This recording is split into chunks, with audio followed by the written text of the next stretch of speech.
All right. So welcome to Humor Beats Cancer's first video Q&A. Today we have Heather, who is, well, I'm going to let her describe herself, but she is, among many things, a cancer survivor, a comedian, and a motivational speaker. And so, Heather, maybe we can start off with, having you kind of do your cancer elevator pitch. Wow. I mean, I've never had to actually sell anybody on cancer. So that's, It's a big sell. it's a big sell. It's like, if I can, do that. So I was diagnosed with colon cancer when I was 45 years old. Mm-hmm. And this was a few years ago. I just turned 50. Amazing. Yay. I'm so happy Yes. to be 50. Even though that happened in quarantine, I turned 50. I was so happy. Oh, happy birthday. Thank you. Thanks. Yeah. So, because when I was diagnosed, it was so weird. I live in the suburbs of Atlanta, Georgia, and I had just moved to Georgia not that long ago, and I needed a dermatologist because I had this thing on my nose, and I found out that everybody in where I live in the suburbs, all people like me have a dermatologist, and so I went in to have him look at something on my nose, and I came out with a colon cancer diagnosis, oh my gosh. which I know is weird. It sounds like that doctor maybe got a little confused, but the doctor was from the Mayo Clinic, and the Mayo Clinic is the premier authority on this genetic condition that I have since found out that I have called Lynch syndrome. And I don't know if you've ever spoken to anybody with Lynch syndrome. No. Lynch syndrome means that my body makes cancer. Okay. And so it's kind of like, now the Lynch syndrome people are going to get mad at me because I'm not being very, specific, but it used to be considered rare. Now it's considered underdiagnosed, but 1 out of every 279 people or so have Lynch syndrome. And it means that your body it's a DNA mismatch, and your body just thinks that certain things that your body just makes cancer. And the most prevalent cancer by far, if you have Lynch syndrome, is colon cancer. So this doctor came from the Mayo Clinic, and he was an authority. And one of the other cancers is a specific kind of skin cancer or skin lesions that you get on your face or anywhere. And so that's when my dermatologist knew about Lynch syndrome, and this thing that I was complaining about on my nose. He said, I really want you to get your colonoscopy. And I was like, that's adorable, because I was 40, I was 45 years old, and I was like, no, I'm not. And he was so handsome that he said, I really want you to. And I was like, okay. Yes. Whatever you want, sir. I'll do that. And I did. And what was supposed to be my baseline colonoscopy turned out it found stage 1 colon cancer. Jeez. Oh crazy. My gosh. It was really, really, really crazy. I'd been doing comedy for about a year prior to that. I wasn't always a comedian. I've been a lot of different things. And I realized that after my diagnosis, I started to use, 4 days after my diagnosis, I did a comedy show, and I did 5 minutes on colon cancer stuff, awareness, and getting the, why it's not a big deal to get your colonoscopy. And so many people came up to me after that and said that, them too, or somebody that they knew real recently had been diagnosed. And I didn't know. I just knew I had cancer. I didn't know how at that time, I didn't know how bad it was. And then 4 days before my surgery to remove 2/3 of my colon, I did another 5 minutes of colonoscopy jokes and colon cancer jokes to raise awareness. Right. And because there's so much misinformation about colon cancer out there. And I realized once I recovered, I realized that I have a really unique opportunity to tell a story, because, I was almost 46. I was a, 45-year-old stay-at-home alcoholic. That's what I call myself. And, The best kind. I was that before it was cool. Now Yeah. everyone is that, but I was a stay-at-home alcoholic before it was trending. And I just felt like people just needed to hear. I'm not a 79-year-old retired grandpa, which is Right. what people think a colon cancer patient is and looks like. And I knew I had a real opportunity to use my stage time to promote early screening, Yep.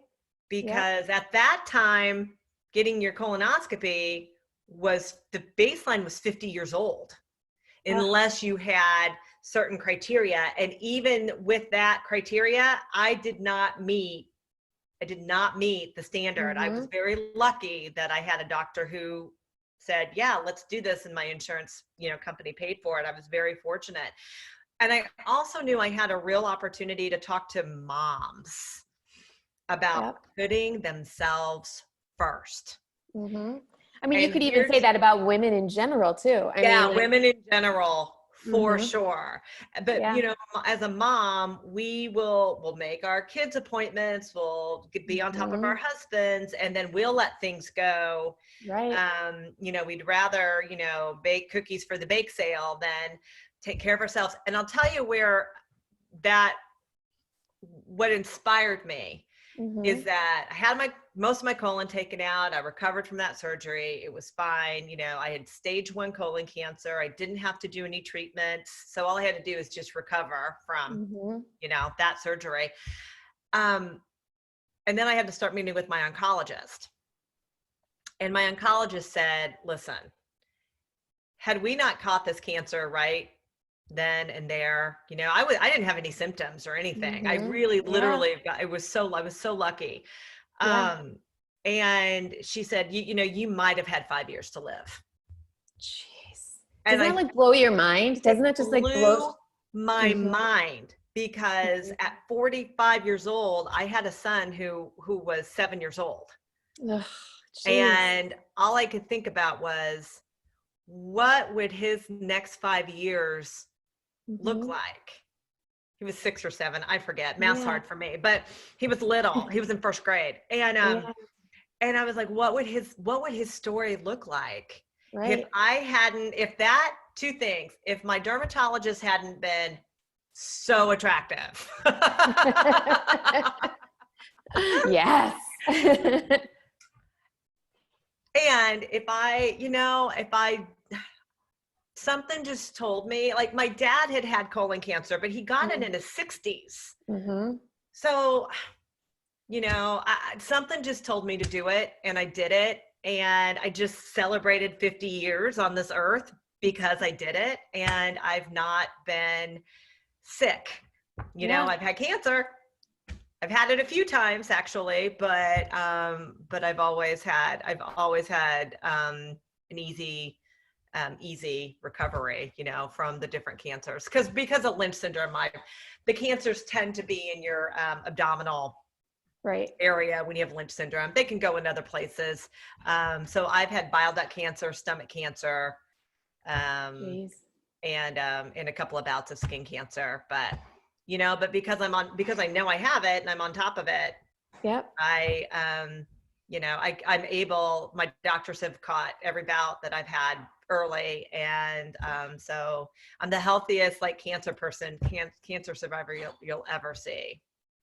Well, I mean, I'm kind of grateful for that. But that's exactly what we talk about with Humor Beats Cancer, is that, I mean, because it ends up being people who wouldn't stereotypically be the people you would think of to get cancer, and how it often comes down to a doctor or someone feeling a lump or like something that's unusual. And it's so fascinating how, I mean, none of us would want to go through cancer treatment or those surgeries, but at the same time, those things save our lives or help us, have longer lives than we probably would have had if we hadn't, hadn't looked into it or hadn't asked a few more questions to doctors or pushed them to get tests. So that's amazing.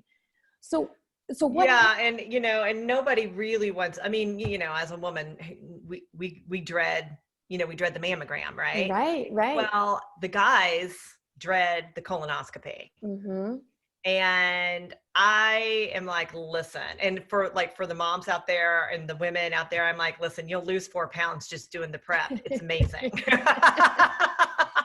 See, that's what they need to do. They need to have more selling factors about why it's a good thing to do and everything. I like it. If you've done intermittent fasting at all, that's adorable. We invented that. That's so Yeah. cute. Or cleanse, because the Yeah. prep is just a cleanse. That Oh my gosh, that's so true. If you've ever done a 7-day cleanse, you can do the prep. It's just you're going to get it done in like 12 hours, but the same thing, you're going to lose 4 pounds. It's good. It's fine. It's fine. And then, also it's the best nap you'll ever have in your whole entire life. It's amazing. So I try to upsell the colonoscopy because it's so important. It really is the best screening that we have for colon cancer. And, a lot of people don't understand that colon cancer is the, one of the top most diagnosed cancers, but it is the most treatable cancer. It has a huge success rate of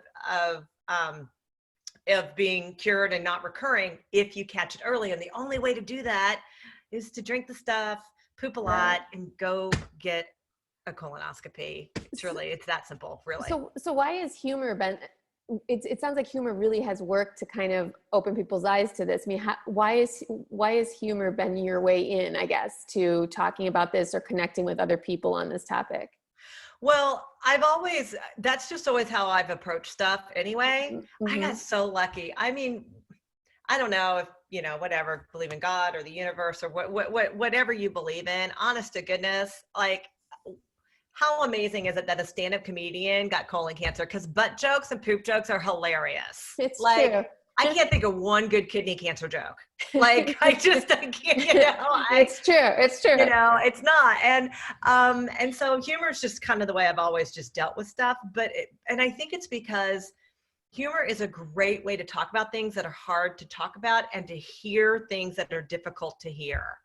Mm-hmm. And when I go and talk to other people, whether they be cancer survivors or caregivers or just people in general, mm-hmm. There's not, it's not a bunch of ha-has every minute of the day, for sure. We know mm-hmm. this. But I am convinced that humor, my recovery was a snap. And I am convinced it is because I kept, I was spinning the experience mm-hmm. into something that was light and funny. Now, I realized I also had the luxury of doing that. I wasn't fighting for my life. I was coming to terms with some really heavy, serious things. It's not an easy thing to know that I have Lynch syndrome and to know that I will get cancer again. I just will. Mm-hmm. And when I talk to people about that, I say, listen, it's like, it's like it's like being told you're going to get hit by a car. Mm-hmm. And you don't know when, and you don't know where, and you don't know how bad it's going to be. And up until this point, for these almost 5 years of living with this diagnosis, I've not been hit by a car so much as I've been hit by one of those obnoxious scooters. Uh-huh. Like a motorized scooter. Yeah. One of those Pipers or those Limes or the things that nobody knows how to drive. Yeah. And I've just bounced off of it, and I've just dusted myself off and I've gone on with my day. And I'm grateful for that. But so I know how people feel about, I know how you are so interesting to me because I know how it sounds to a lot of people when you say, oh, we're, using humor to mm-hmm. To deal with mm-hmm. our cancer. And some people feel like that's in bad taste. And I guess it could be. Mm-hmm. It's like a lot of things. If you haven't been there and walked that walk, then you don't really know the language and you can't really, you're not as effective anyway. But there's so much data, this, there's so much mm-hmm. data about why laughter matters. Oh, so true. That I believe it. Yep. And I always say God gave me a great sense of humor. I'm really funny and just enough cancer to be credible so that I can go out. To give you some new material and to get you, yeah, no, it's amazing to me. Like, it just, I do find that, like, people, like you said, people who have been through that, like people who have cancer, who have had it, get how things can be funny, and how this dark humor, it's a lot of times people who haven't had it, who are like so uncomfortable by the topic, or Right. even like fearful that it's going to come into their lives at some place, like it's like a ghost or something, like don't say it 3 times and it'll come into your life kind of thing. And so people are like, oh, I don't know if I can do it. But people who've been going through it, like, it brings people together. I mean, it brought us together. I mean, we probably would never have met. I mean, and then through like Right. social media and through just like this like shared love of humor, I think that it brings people together in interesting ways and shows them that they're not alone. So For, yeah. for sure. For Mm-hmm. sure. And I think that, yeah, it's funny. I did a fundraiser for back in Connecticut. My husband and I lived in Connecticut for many, many years. We got transferred down to Atlanta, and then I got asked to do it was a group of oncologists and colorectal surgeons and Mm-hmm. gastroenterologists. It was like a group that they wanted to do a fundraiser for colon cancer awareness. And I mean, it was like a 30-minute like talk.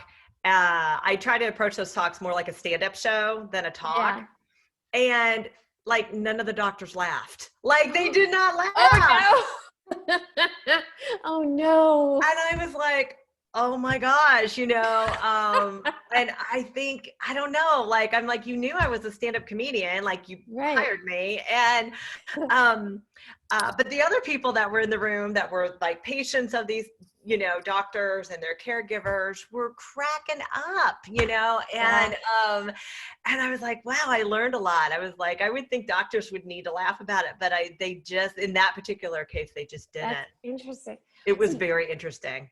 so do you have any funny stories from dealing with cancer that you like to share, or anything that kind of comes to mind? Yeah, when I say that I use humor to deal with stuff, like I mean that. And it's so funny.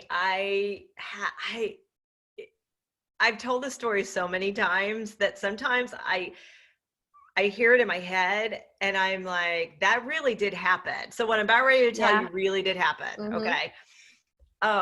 So we had to go. I was diagnosed. They found, the cancerous polyps, whatever. I picked my surgeon. I was having my consultation with my surgeon, and he was explaining to me, what was going to happen. And he was like, listen, we're going to take out 2/3 of your colon, even though I had just this much, Yeah. cancer. Because I didn't know then I had Lynch syndrome. He strongly suspected I did. And he said, let's take out as much colon as we can, because colon Mm-hmm. cancer can come back. If you Mm-hmm. have any part of your colon, it can come back. So let's take out as much as we can, because it's less to check, because Mm-hmm. I'm on the have to have a colonoscopy every year bandwagon now. Mm-hmm. And so he's trying to explain it all to me. And he was like, and it sounded very scary, right? Very, very, very scary. Because of course they have to tell you what the risks are. Mm-hmm. And I said, Dr. Ambrose was his name, is a great surgeon at Northside Hospital out of Atlanta. And he said, he was like, well, okay, do you have any questions? And I was like, yeah, I guess I just want to know, like, what's the upside, and like, this is a lot of information. I'm freaking out, give me the upside. And he goes, oh, okay. Well, the good news is you're going to lose 10 pounds. And I go, well, I looked at my husband, and I was like, 10 pounds, like 10 pounds. And he was like, yeah, you're going to lose, at least 10 pounds. And I was like, doc, not for nothing. I literally was like, not for nothing, but can you take my spleen too? Like, I hear I don't need a spleen. And by the way, I'm completely done with my uterus. So like, let's just start taking organs out left and right. and then, and then he, I find out after the fact that they took, 2/3 of my colon and whatever they needed to do. and we're looking at like the bill, like this is like 2 weeks after my surgery, and I get like my pathology report from, my, from the surgeon. And I noticed that they took my appendix out, but nobody told me that they took my appendix out, So which, random.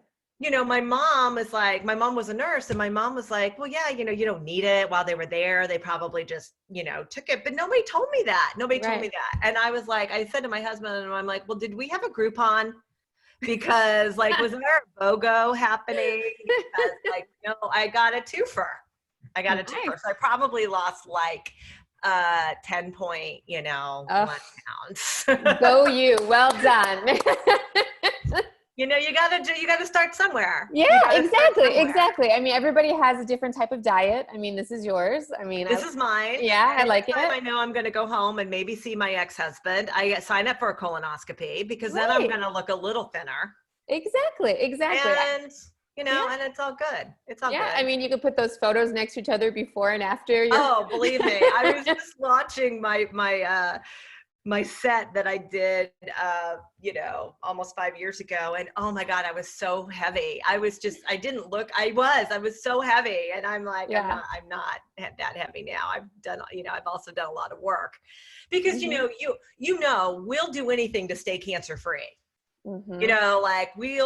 So like I did, I went vegetarian for a while, hoping I wouldn't get colon cancer, and then jokes on me, I had colon cancer all along. And so like, then I've done the keto, the low carb, like low carb, no sugar, no fun diet. And so I've lived a keto, low carb, lifestyle for 3 years, and lost like 25 pounds. That's great. Yeah. So, and my oncologist was like, it's not going to hurt you.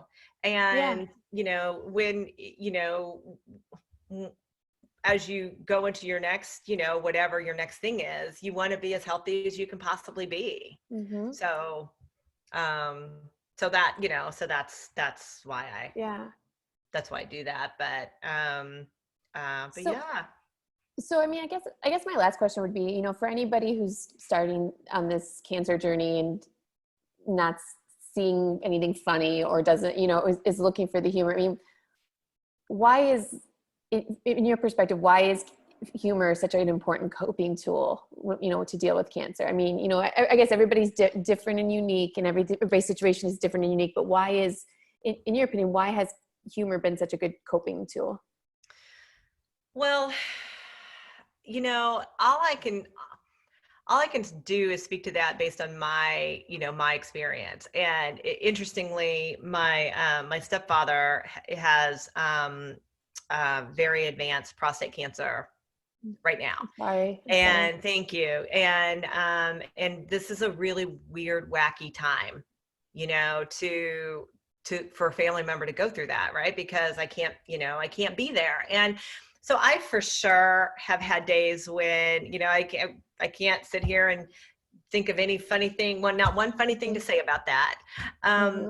But what I can say is that where you can, and I kind of feel like this, about life, about being a mom, being a wife, being a woman, being a grown up, whatever. I really do feel like, if you can find those moments of humor and light, and find, if you can, not everything has to be a 5-alarm fire.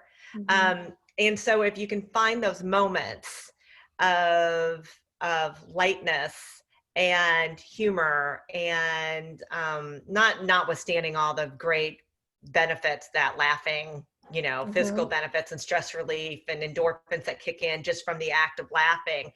But if you can find those moments of levity in your life when they are appropriate and when they feel right, then I'm convinced it frees up the bandwidth to tackle the stuff that's not funny. And I think that's the thing. For me, I get to use my platform to raise awareness and to encourage others and to dispel some myths. And I know that it makes a difference in people's lives. But it doesn't mean that every time I've had a cancer diagnosis, I felt like writing jokes about it. I don't. But Yeah. I have to believe that when I have found the funny in this COVID situation, other things, that it has helped me rest and recharge and given me the bandwidth to get through the tough stuff. I really do believe that. Okay. Well, thank you so much. Thanks for joining Humor Beats Cancer's first video Q&A. I can't believe I'm the first one. Yes, yay. Thank you so much. I very much have enjoyed talking with you. Do you have, I know you have a website, right? Do you want to tell people what it is? I do have a website. It's being completely reconstructed right now, so I wouldn't send anybody there. But Instagram, everything I do is on Instagram, which is _up. They can find me there. Perfect. Well, thank you so much. And thanks, Olivia. And I'll talk to you soon, I'm sure. Thank you very much. Okay, bye. Bye.